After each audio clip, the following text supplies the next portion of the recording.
हिंदी में यूपीएससी की तैयारी से संबंधित प्रोग्राम्स को देखने के लिए सब्सक्राइब करें स्टडी IQ IAS हिंदी। नमस्कार दोस्तों, स्टडी IQ IAS हिंदी में आप सभी लोगों का बहुत बहुत स्वागत है। मेरा नाम है मनीष श्रीवास्तव। आज हम जिस विषय पर चर्चा करने वाले हैं वो है एयर टैक्सी। ये क्या होती है? तो आज जो हमारे शहर हैं वो कुछ समस्याओं से बहुत ज्यादा जूझ रहे हैं, जैसे शहरी बाढ़ों से, बहुत अत्यधिक ऐसे कंस्ट्रक्शन से, अत्यधिक जनसंख्या विस्फोट से। उनमें से एक बहुत बड़ी समस्या सारे शहरों के साथ है कि वहां पर बहुत ज्यादा ट्रैफिक होता है, बहुत ज्यादा यातायात की समस्या होती है। लोगों का औसत समय जब वो कार्य क्षेत्रों पर जाते हैं तो वो सड़कों पर बिता देते हैं। क्यों? क्योंकि लगभग 2-2.5 घंटे उनको रोजाना ऑफिस पहुंचने में और उतना ही समय घर जाने में भी लगता है। और जब ये संदर्भ हम देखते हैं कि शहर के किसी जैसे बड़े शहरों में, जैसे दिल्ली में देख लें तो दिल्ली में नोएडा का क्षेत्र भी है, गुड़गांव का क्षेत्र भी है, फरीदाबाद भी है, गाजियाबाद भी है। इन क्षेत्रों से अगर कोई मान लिया जाए कोई व्यक्ति नोएडा से दिल्ली एयरपोर्ट आ रहा है तो दिल्ली एयरपोर्ट आने पर उसको फ्लाइट मिलेगी, इसकी बहुत बड़ी गारंटी नहीं है। क्योंकि सड़क में ऐसा होता है कि कई बार ट्रैफिक ऐसा होता है कि 4 घंटे भी उनको सड़कों पर नोएडा से दिल्ली आने में लग जाएंगे, या 1 घंटा 15 मिनट के जो 15 मिनट में ऐसा डिस्टेंस तय किया जा सकता था जो रात में या जब लेस ट्रैफिक होता है वही 1.25 घंटे से 2 घंटे भी लग जाते हैं, जो 15 मिनट की दूरी है। तो इस समस्या को दूर करने के लिए कई देशों ने अलग अलग चीजों को अपनाया। उन्हीं में से एक एयर टैक्सी सिस्टम है जो हमारे एक सबसे ज्यादा अभी ट्रैफिक से प्रभावित क्षेत्र है, जिसका नाम है बैंगलोर। पहले पुराना नाम उसका बैंगलोर था, अब उसको बेंगलुरु कहा जाता है। आज हम उसी के संदर्भ में ये केस स्टडी करने वाले हैं। जल्दी से शुरुआत करते हैं। इकोनॉमिक टाइम्स का एक आर्टिकल है यहाँ पे कि Bangalore airports to electronic city in just 19 minutes, electric flying taxis to launch soon with 1700 rupees fare. यानी बैंगलोर जो बहुत ज्यादा ट्रैफिक समस्या से घिरा हुआ है, यहां पर कई बार कंजेशन टैक्स को बात की जाती है कि कंजेशन टैक्स के जरिए इस समस्या को दूर किया जाएगा।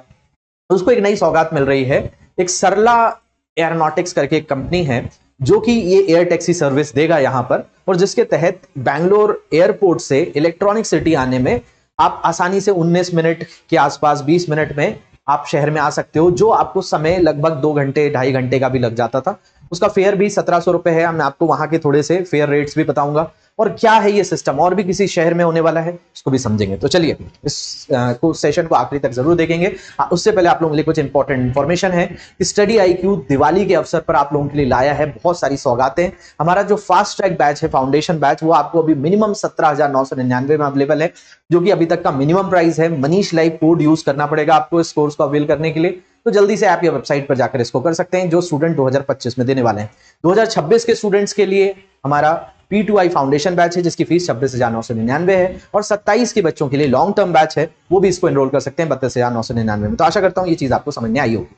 और मनीष लाइव कोड आपको कहां यूज करना है, तो ऐप या हमारी वेबसाइट पर आपको जाना होगा। चलिए टॉपिक पर आते हैं। उससे पहले आपको कहीं पर भी कोई समस्या आए तो मनीष श्रीवास्तव GS, ये मेरी इंस्टाग्राम ID है, इस पर आप कॉन्टैक्ट कर लेंगे। M27 श्रीवास्तव, इससे आपको PDF मिल जाती है। तो जैसा हम बात कर रहे हैं, ये एयर टैक्सी का मतलब क्या है?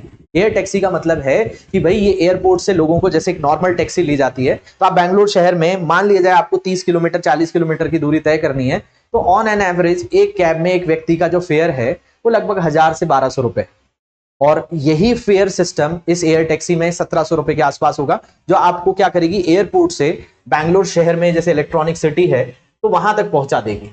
और ये एक बड़ी चीज है क्योंकि शहरों में ये समस्या बहुत अत्यधिक है, और इस चीज को मुंबई और दिल्ली में भी अपनाया जाएगा। लेकिन ये शुरुआत जो हो रही है वो कहां से हो रही है, तो बैंगलोर शहर से हो रही है। तो समझ लेते हैं कि क्या है ये। तो इसमें आपको एक कंपनी मिलेगी जिसका नाम है SRL। ये सरला एरोनॉटिक्स करके कंपनी है जिसने ये एयर टैक्सी बनाई। तो ये चर्चा में इसलिए है क्योंकि बैंगलोर में यात्रियों को जल्द ही शहर के कुख्यात ट्रैफिक जाम से राहत मिल सकती है, क्योंकि शहर आधारित कंपनी सरला एविएशन इलेक्ट्रिक फ्लाइंग टैक्सियां लॉन्च करने की योजना बना रही है, और इस योजना के तहत बहुत आसानी से लोगों को शहरों के बीच में लाया जा सकेगा। तो सरला एविएशन ने शहरी गतिशीलता के लिए electric vertical take off and landing, जिसको एवटॉल कहा जाता है, और विमान पेश करने के लिए बैंगलोर इंटरनेशनल एयरपोर्ट लिमिटेड के साथ साझेदारी पर हस्ताक्षर कर दिए हैं। और उम्मीद है कि इलेक्ट्रिक फ्लाइंग टैक्सियों से अब इसकी जो इलेक्ट्रिक जो ये है, ये कार्बन उत्सर्जन भी कम करेगी, और ऑलरेडी जो इतने वाहन यहाँ पर उत्सर्जन करते हैं और समय भी अधिक लेते हैं, तो बैंगलोर में वाहनों से होने वाले प्रदूषण में भी कमी आएगी, और शहर को लंबे ट्रैफिक से ग्रस्त रहता है, जो सबसे ज्यादा, अगर हम सारे शहरों में देखें तो बैंगलोर सबसे ज्यादा खराब ट्रैफिक यहीं पे। तो उसके लिए ये एक्सपेरिमेंट अगर सफल रहा तो फिर भारत के दूसरे क्षेत्रों में भी इसको लागू किया जाएगा। इसमें 7 सीटें होंगी जिसमें लोग उड़ पाएंगे। जैसे एक नॉर्मल कार में 4 लोग बैठ पाते हैं, तो इसमें 7 लोगों की उड़ान रहेगी। तो सरला एविएशन की 7 सीटों वाले इलेक्ट्रिक फ्लाइंग टैक्सियों से यात्रा में काफी समय की कमी आने की उम्मीद है। प्रस्तावित मार्गों में एक बेंगलोर हवाई अड्डा और इलेक्ट्रॉनिक सिटी है बेंगलोर की, वहां के बीच में जो 52 किलोमीटर की दूरी है केवल 19 मिनट में कवर कर ली जाएगी, जो लगभग इनको 2.5 घंटे का समय लगता है, जबकि व्यस्त समय के दौरान वर्तमान समय लगभग 3 घंटे, तो 2.5 से 3 घंटे इनको लग जाते हैं। तो उसको घटाकर अगर 20 मिनट में ये पहुंच जाएंगे तो एक बड़ी उपलब्धि है, और इतने कम फेयर में, क्योंकि 1900 रुपए लगेंगे इसके, और इस सेवा का किराया 1700 रुपए होने की उम्मीद है।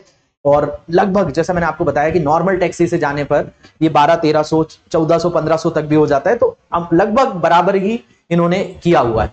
अब यहां पर जो ये बात है, कई लोगों को लगेगा सर एयर टैक्सी तो सब व्यक्ति अफोर्ड भी नहीं कर पाएंगे, हर व्यक्ति एयरपोर्ट तो जाता नहीं है, तो क्या बेंगलोर की समस्या बस एयर टैक्सी से दूर होगी या कोई और भी तरीके हैं?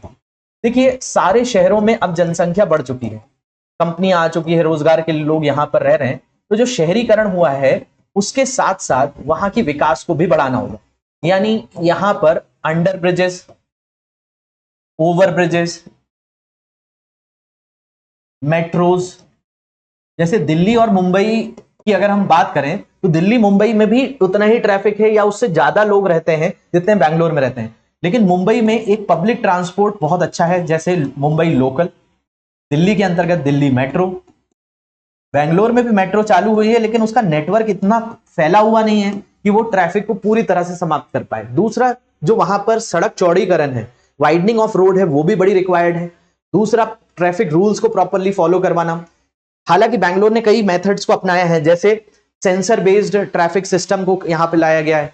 जैसे इसमें क्या होता है, एक खास तरह का इन्होंने सेंसर डेवलप किया है कि वो चौराहों पे लगाया गया है, कुछ एरिया में, इंदिरा नगर, कोरमंगला, कुछ एरिया है बेंगलोर के, वहां पर इनको इस्तेमाल किया जा रहा है। इसमें ऐसा है कि सेंसर सेंस कर लेगा कि किसी जगह पर ट्रैफिक ज्यादा है, तो वहां पर जो ट्रैफिक लाइट के जो टाइमर होते हैं वो कम कर दिए जाएंगे, और जहां जैसे मान लिया जाए कोई ट्रैफिक लाइट में खड़ा है और दिखा रहा है कि 2 मिनट रुकना पड़ेगा, अब उससे जाम और बढ़ता जा रहा है, पीछे और गाड़ियां जुड़ती जा रही हैं, और एक तरफ सड़क थोड़ी खाली है, वहां पर भी 2 मिनट रुकना है, तो उस मिनट को वो 10 सेकंड कर दो, 20 सेकंड कर दो, और इसका समय बढ़ा दो। तो इसे ट्रैफिक रेगुलेट, ये चाइना बहुत करता है, तो ये कुछ मेथड्स हैं जो ये शहर अपना सकते हैं और ट्रैफिक को कम कर सकते हैं। आपकी क्या राय है इसको लेकर, आप कमेंट में मुझे जरूर बताइएगा। बाकी हमारे कोर्सेज के साथ जुड़ने पर आपको मैक्सिमम डिस्काउंट मिलेगा due to Diwali. Manish live code use करके आप 2025, 26, 27 किसी भी कोर्स में एनरोल कर सकते हैं। अधिक जानकारी के लिए मनीष श्रीवास्तव जीएस, ये मेरी इंस्टाग्राम आईडी, इस पर जुड़ जाएंगे। M27 श्रीवास्तव से आपको पीडीएफ मिल जाएगी। मिलता हूं मैं आपसे अगले सत्र में, तब तक के लिए ध्यान रखिए। Thank you very much for watching this, have a great day. Hindi में यूपीएससी की तैयारी से संबंधित प्रोग्राम्स को देखने के लिए सब्सक्राइब करें स्टडी IQ IAS हिंदी।